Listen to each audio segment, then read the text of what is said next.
बिस्मिल्लाहिर्रहमानिर्रहीम।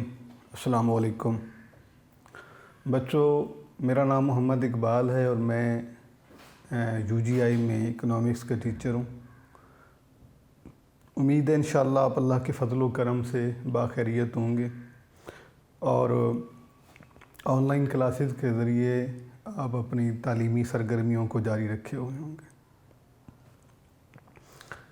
बेटे, first year online classes में हमने साबिका लेक्चर में पहला चैप्टर मुकम्मल कर लिया और सेकंड चैप्टर कंज्यूमर बिहेवियर इसको हमने स्टार्ट किया था।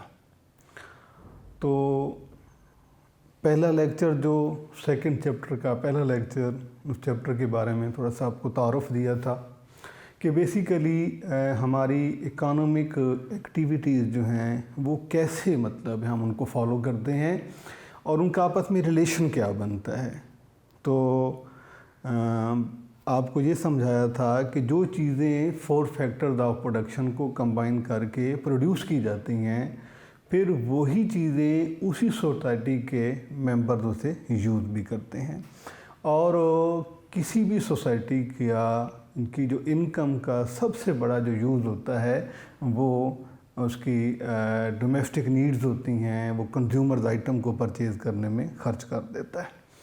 और पाकिस्तानी अगर हम कौम की मिसाल लेते हैं तो तकरीबन जो है मसलन पाकिस्तानी 86% जो है हर पाकिस्तानी अपनी ज़रूरियात ज़िंदगी पर अपनी इनकम को ख़र्च करता है और सिर्फ 14% उसका इनकम पार्ट ऐसा होता है जिसे वो सेव कर लेता है।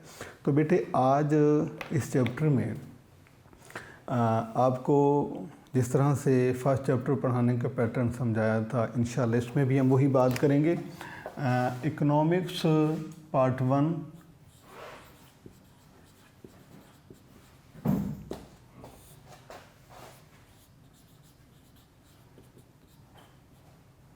और चैप्टर बेटे हमने शुरू किया हुआ था दूसरा, चैप्टर सेकंड, और ये चैप्टर है बेटे कंज्यूमर बिहेवियर,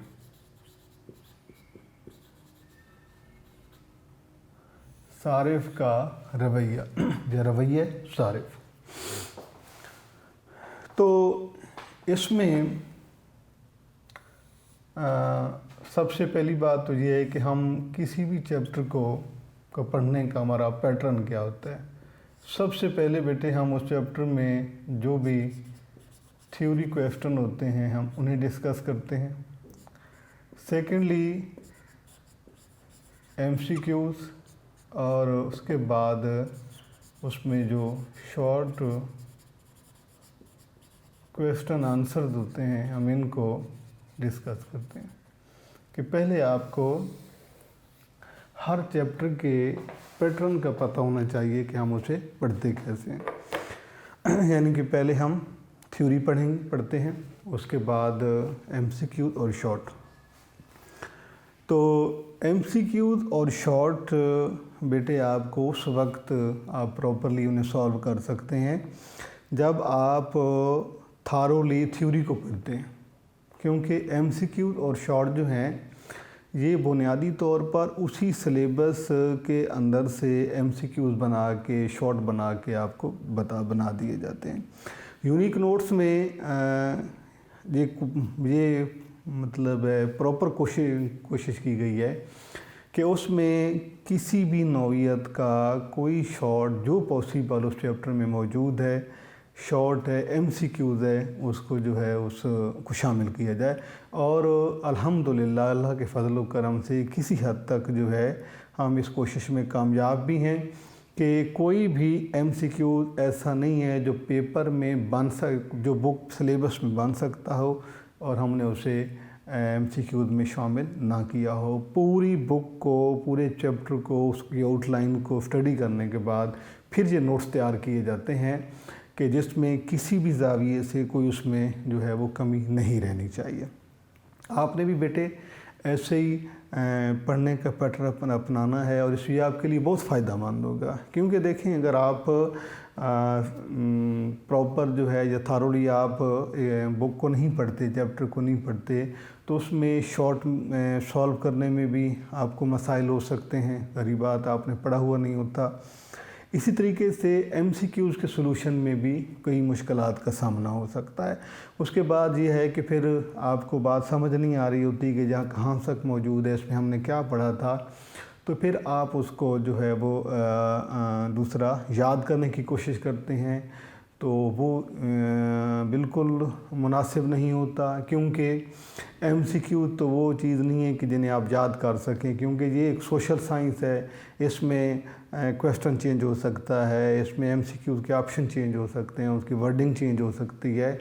तो उसमें सिर्फ आपको उस सूरत में आप इसको सही अंदाज से, सही तरीके से हल कर सकते हैं जब आपने मुकम्मल उस बुक को आपने स्टडी किया होता है और आपको एक एक एलिमेंट का पता होता है कि इसमें हमने क्या पढ़ा था और इसमें क्या पूछा गया था। कंज्यूमर बिहेवियर में बेटे हमने इस चैप्टर में जिस को हमने बुनियाद बनाकर, वो है कंज्यूमर। कंज्यूमर को सारिफ कहा जाता है। सारिफ क्या जी? कंज्यूमर।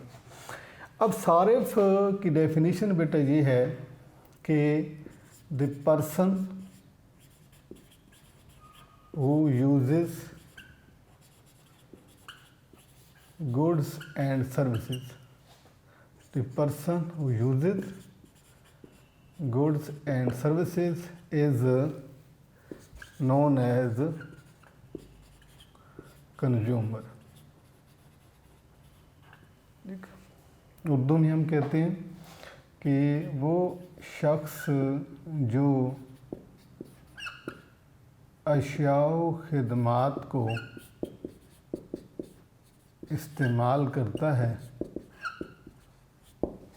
है वो सारिफ कहलाता है, या उसे सारिफ कहा जाता है। वो सारिफ कहलाता है। द पर्सन हु यूजेज, इनकी वो शख्स जो क्या करता है, यूज़ करता है। किन की यूज़ करता है? गुड्स को एंड सर्विसेज को। या सिंपली आप ये भी कह सकते हैं कि user of goods and services is known as consumer. कि वो शख्स जो अशिया व खिदमात को इस्तेमाल करता है उसे सारिफ कहा जाता है। इससे पहले हमने लास्ट लेक्चर में सर्फ की तारीफ पढ़ी, यानी कंजम्पशन क्या होता है। Consumption mean the use of goods and services for direct satisfaction. को यूज़ करने को कंजम्पशन कहेंगे और यूज़ करने वाले को कंज्यूमर कहेंगे। सिर्फ बुनियादी तौर पर इनमें ये फ़र्क है कि अब तीन चीज़ें हमने जहाँ पर देखी हैं कि एक कंज्यूमर है, एक कंज्यूम है और एक कंजम्पशन है। देखिए कि पहले हम कंज्यूम क्या है और कंजम्पशन, और तीसरा बेटे कंज्यूमर। अगर आप इन तीनों का रिलेशन देखते हैं, इसका मतलब होता है सर्फ करना, ठीक है जी, ये है सर्फ, ये एक्टिविटी है, और ये है सारिफ। अब कंजम्पशन का मतलब बेटे हमने क्या लिया हुआ है कि use of goods and services, use of goods and services. इसकी डेफिनेशन हमने लिखी है कि user of goods and services. तो इस हवाले से आपने याद रखना है कि यूज़ करना, इससे पहले चूँकि हमने प्रोडक्शन की बात की थी, तो to use goods and services is known as consumption. The user of goods and services is known as consumer यानी यूज़र जो है। तो ये जो है कि कंजम्पशन, कंज्यूमर और इसके साथ हम एक चीज़ और पढ़ते हैं, कॉस्ट ऑफ प्रोडक्शन, लेकिन वो हमारा बाद में चैप्टर है। सिर्फ आपने जहाँ पर ये याद रखना है कि कंजम्पशन और कंज्यूमर में क्या फ़र्क है, कि consumption mean the use of goods and services for the direct satisfaction is known as consumption, and consumer is the person who uses goods and services for direct satisfaction। या इससे भी simple आप इसको लिखना चाहें तो आप लिख सकते हैं कि user of goods and services is called consumer. तो ये बेटे हमने एक तो कंज्यूमर को हमने पढ़ लिया। अब हम कंज्यूमर को 3 हवालों से यहाँ पर डिस्कस करेंगे कि जिससे हमें आसान हो जाएगा हमारे इस चैप्टर को समझना। सबसे पहली बात तो ये है जी कि कंज्यूमर जो है, इसकी डेफिनेशन हमने पढ़ ली है कि कंज्यूमर, या इसे हम सारिफ का नाम देते हैं, सारिफ। कंज्यूमर मीन सारिफ, कि सारिफ जो है ये मेन करैक्टर हो सकता है हमारी इकोनॉमिक एक्टिविटी का, क्योंकि बुनियादी तौर पर इकोनॉमिक एक्टिविटीज़ हमारी 2 हैं मेजर, एक प्रोडक्शन की एक्टिविटी है और एक कंजम्पशन की है। अब जो प्रोडक्शन की एक्टिविटी है उनका ताल्लुक प्रोड्यूसर के साथ है, ऑर्गेनाइजेशन के साथ है, फैक्टर्स ऑफ प्रोडक्शन के साथ है, प्रोडक्शन एक्टिविटी के बारे में है, प्रोडक्शन फंक्शन के बारे में है। लेकिन जो दूसरी बड़ी एक्टिविटी है वो है कंज्यूमर के हवाले से, और वो है कंजम्पशन, के क्योंकि हमारी जो इकानमी है वो कंज्यूमर बेस है।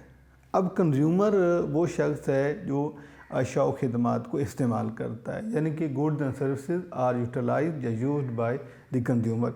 अब आप ये देखें कि प्रोडक्शन होने के बाद अगर कंज्यूमर उसे यूज़ नहीं करता तो हमारी इकानमी जो है, हमारी इकोनॉमिक एक्टिविटी ब्लॉक हो सकती है, हमारी इकोनॉमी जो है वो डिस्टर्ब हो सकती है। तो जब कंज्यूमर एक्टिव रहता है, कंजम्पशन की एक्टिविटी जारी रहती है, उसी से फिर और एक्टिविटीज़ जो हैं वो भी जो है वो मुतहरिक रहती हैं, जिस तरह प्रोडक्शन की है, अर्निंग की है, एम्प्लॉयमेंट की है। तो ये वो एक्टिविटीज़ हैं जो कंजम्पशन के साथ साथ इसको जो किसके साथ साथ जारी रहती हैं। अब अगर किसी भी वजह से कंज्यूमर, जब अपॉर्चुनिटीज़ कम हो जाती हैं और कंज्यूमर की इनकम कम हो जाती है, तो उसका बराह रास्त असर consumption of goods and services पे पड़ता है, यानी जो कम हो जाती हैं। और कम होने की वजह से, यानी कि जब गुड्स एंड सर्विसेज की प्रोडक्शन कम हो, कंजम्पशन कम हो जाएगी, तो ज़ाहिरी बात है कि उस प्रोडक्शन जो है होने की सूरत में और कंजम्पशन ना होने की सूरत में ओवर प्रोडक्शन की पॉसिबिलिटी जो है ये जन्म लेती है, और उस ओवर प्रोडक्शन जो है ये फिर रिसेशन की जानिब सफ़र करती है, जो कि इंतहानों making worst condition of economy is recession और डिप्रेशन। यानी सबसे आप कह सकते हैं कि जैसे मुश्किल हालात जो हैं वो किसी इकानमी के वो डिप्रेशन या रिसेशन हो सकता है। जैसा कि 1930 में पूरी दुनिया ने देखा कि हमारी मईशत जो है ये एक कह सकते हैं कि जैसे बिल्कुल कैप्चर हो गई थी, और पूरी दुनिया की मईशत, इसमें तरफ ये नहीं है कि उसमें कोई दुनिया का कोई एक खित्ता या कोई ख़ास मुल्क या कोई ख़ास इलाका मुतासर हुआ था, बल्कि पूरी दुनिया इससे मुतासर हुई थी। कंज्यूमर के हवाले से बेटे हमने 3 चीज़ें देखनी है। एक तो है कंज्यूमर्स ऑब्जेक्टिव, यानी कंज्यूमर चाहता क्या है। दूसरा कंज्यूमर्स बिहेवियर, और तीसरा है बेटे कंज्यूमर्स इक्विलिब्रियम। जी, पहला जो पॉइंट है, यानी कि हमने सारिफ का पहला है बेटे सारिफ का मकसद क्या होता है, ये है सारिफ का रवैया और ये है सारिफ का तवाज़ुन। ठीक है। ऑब्जेक्टिव ऑफ कंज्यूमर या कंज्यूमर ऑब्जेक्टिव, सारिफ चाहता क्या है और उसका एटीट्यूड क्या होता है, और इक्विलिब्रियम या कंज्यूमर इक्विलिब्रियम फॉर्म कौन सी हो सकती है। बेसिकली बेटे जो है कंज्यूमर, इसका ऑब्जेक्टिव होता है मैक्सिमम सेटिस्फैक्शन। मैक्सिमम, हर कंज्यूमर की कोशिश होती है कि वो जो इनकम खर्च कर रहा है उसके लिए उससे हासिल होने वाली तस्कीन उसकी मैक्सिमम होनी चाहिए, यानी मैक्सिमम बेनिफिट होना चाहिए उसे। और कंजम्पशन या कंज्यूमर बिहेवियर की डेफिनेशन आपको बताई थी कि consumer behaviour means the behaviour of the people for selection, consumption and purchase of goods and services for the direct satisfaction is known as consumer behaviour. यानी कि आप यहाँ पर ये कह सकते हैं कि ये एक कंज्यूमर की अप्रोच होती है, अप्रोच यानी कि कंजम्पशन अप्रोच, या सिंपली आप ये कह सकते हैं कि वो उनका पैटर्न क्या होता है, एटीट्यूड क्या होता है, जिसके ज़रिए कंज्यूमर जो है चीज़ों को परचेज़ कर रहा होता है। और कंज्यूमर सेटिस्फेक्शन यानी कि जब एक कंज्यूमर जो है कि he attain maximum satisfaction, he attain maximum satisfaction,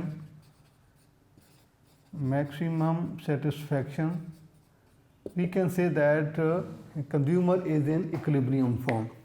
यानी कि कंज्यूमर का मकसद है ज़्यादा से ज़्यादा तस्कीन, और जो वो ज़्यादा से ज़्यादा फ़ायदा हासिल कर लेता है तो हम ये कहते हैं कि कंज्यूमर जो है वो इक्विलिब्रियम फॉर्म में है।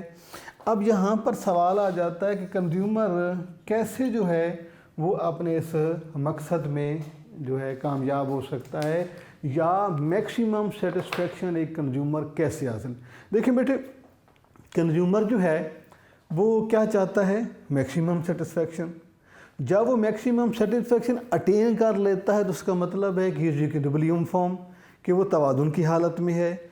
और कंज्यूमर असल में ना इक्विलिब्रियम फॉर्म में होना चाहता है, यानी कि वो इस पोजीशन में होना चाहता है कि जब वो अपनी लिमिटेड इनकम के होते हुए या उस इनकम रेंज के अंदर रहते हुए मैक्सिमम बेनिफिट ले ले, तो हम उसे कहते हैं कि इक्विलिब्रियम फॉर्म में।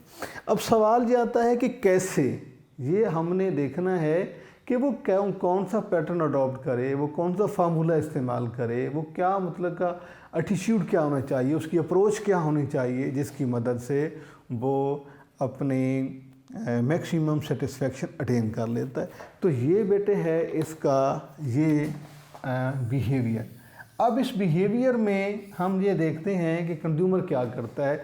सबसे पहले तो कंज्यूमर ये डिसाइड करता है कि व्हाट टू परचेज़, कि उसने ख़रीदना क्या है। ज़ाहिर बात है हर कंज्यूमर को अपनी ज़रूरियात का, अपनी ज़रूरत की चीज़ों का, उसे डिज़ायर, वांट, नीड्स का इल्म होता है।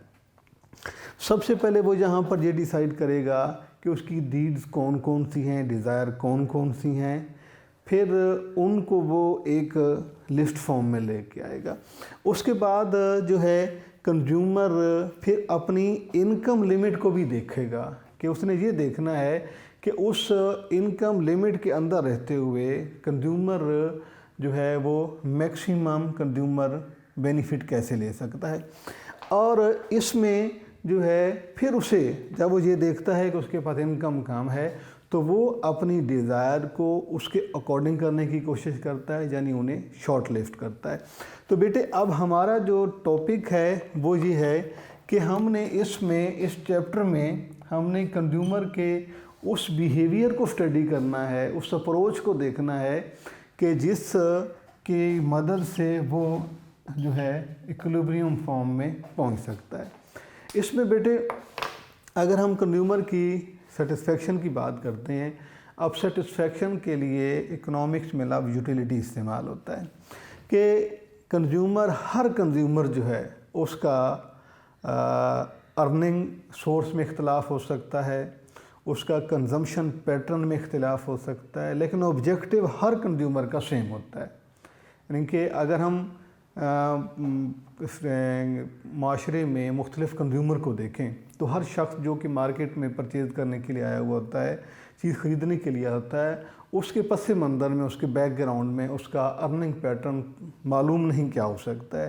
यानी हो सकता है वो जॉब करता, हो सकता है उसको कोई बिज़नेस हो, यानी जो उसका अर्निंग पैटर्न है वो मुख्तलिफ हो सकता है। और इसी तरीके से फिर हर शख्स का ख़र्च करने का जो अप्रोच होती है वो मुख्तलिफ होती है। कोई जो है वो सोच के खर्च करता है, कोई उसको फ्रीली खर्च कर देता है, कुछ बजट बनाता है, कोई नहीं बनाता, कुछ असेसमेंट करता है, बाकी चीज़ों से कंपेयर करता है, मार्केट में रहते हुए स्ट्रगल करता है कि कहीं पर जो है वो कहाँ पर उसको ये चीज़ कम कीमत में मुनासिब चीज़ मिल सकती है। यानी कि हर शख्स का जो एक अप्रोच है कंजम्पशन के हवाले से वो मुख्तलिफ होती है, लेकिन तमाम में जो बच्चे बात सबसे कॉमन बात जो आती है वो ये आती है कि हर कंज्यूमर का ऑब्जेक्टिव एक ही होता है, और वो ऑब्जेक्टिव क्या होता है कि he wants to get maximum satisfaction. ये हर कंज्यूमर का एक ही मकसद होता है। यानी कि कंज्यूमर क्या है? The person who uses goods and services, और वो शख्स जो शौक़ खिदमात इस्तेमाल करता है उसे कंज्यूमर कहा जाता है।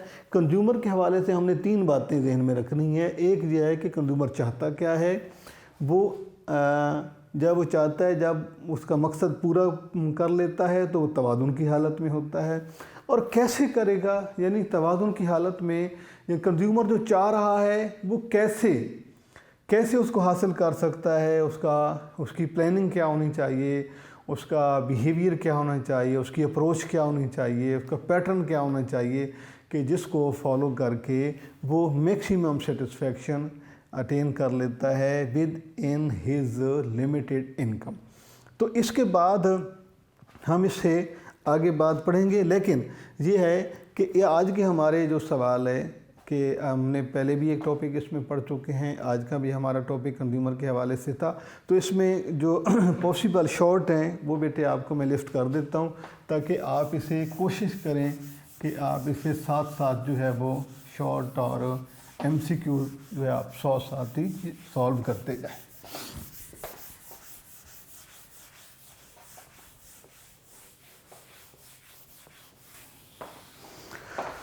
जी बेटे, आज के इस हमारे जो टॉपिक है इसमें कंज्यूमर बिहेवियर, इसमें कुछ शॉर्ट हैं। सबसे पहला तो ये है कि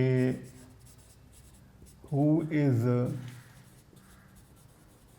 कंज्यूमर या डिफाइन कंज्यूमर। सेकेंडली बेटा ये है what is the objective of consumer, consumer का मकसद क्या होता है। Third one, define consumers behaviour, ठीक है जी। और के बाद है what is meant by consumers equilibrium. और एक सवाल बेटा और आपने पढ़ना, डिफाइन यूटिलिटी, ठीक है, डिफाइन यूटिलिटी। तो वेल्थ भी आप इसे लिख सकते हैं। पहला सवाल जो है बेटा, और वो है कि सारिफ से क्या मुराद है, या सारिफ कौन होता है। दूसरा सवाल है बेटा, सारिफ का मकसद क्या होता है। क्या चाहता है कि बाद सारिफ के रवैये की तारीफ़ करें और सारिफ की तवाज़ुन से क्या मुराद है। के बाद है अफादा की तारीफ़ करें या यूटिलिटी से क्या मुराद है, डिफ़ाइन यूटिलिटी। तो ये बेटे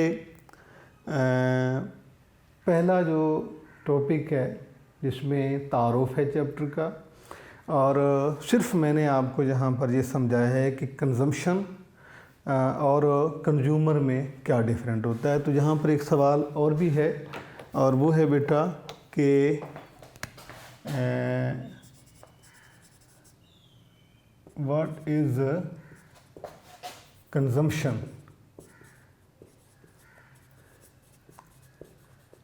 यानी सर्फ से क्या मुराद है। जी, तो ये वो सवालात हैं बेटे जो कि अभी तक हमने जो तारफ़ी 2-3 उन्वानात पढ़े हैं उनमें हमने यही पढ़ा है कि कंज्यूमर कौन है, कंजम्पशन क्या होता है, कंज्यूमर ऑब्जेक्टिव क्या है, कंज्यूमर बिहेवियर से क्या मुराद है, और कंज्यूमर के इक्विलिब्रियम फॉर्म का मतलब क्या होता है, यानी कंज्यूमर सारिफ के तवाज़ुन से क्या मुराद है। तो ये चीज़ें जानने के बाद कि कंज्यूमर कौन है, क्योंकि बुनियादी तौर पर चैप्टर के जिस तरह मैंने आपको नाम से भी बताया था कि इसमें हमने कंज्यूमर के उस अप्रोच को डिस्कस करना है, उस स्टडी को, उसको उस मतलब पैटर्न, उस एटीट्यूड को देखना है जिसको फॉलो करते हुए कंज्यूमर मैक्सिमम सेटिस्फेक्शन या अपनी आमदनी के अंदर रहते हुए, अपनी महदूद आमदनी के अंदर रहते हुए ज़्यादा से ज़्यादा ख्वाहिशात पूरी कर सकता है, ज़्यादा से ज़्यादा ज़रूरियात की तकमील मुमकिन होती है। इंशाअल्लाह अगले चैप्टर में जो है हम पूरे चैप्टर का कि उसमें टॉपिक्स का तारुफ़ करेंगे कि इसमें हमने पढ़ना क्या क्या है। उसके बाद इंशाअल्लाह हम एक एक टॉपिक को लेके चलेंगे, और हर टॉपिक का जो है उसको पढ़ने के बाद उसमें से मुतल्लिक़ जो शॉर्ट क्वेश्चन होंगे वो आपको मैं साथ साथ ही बता दूंगा इंशाअल्लाह। अल्लाह हाफ़िज़।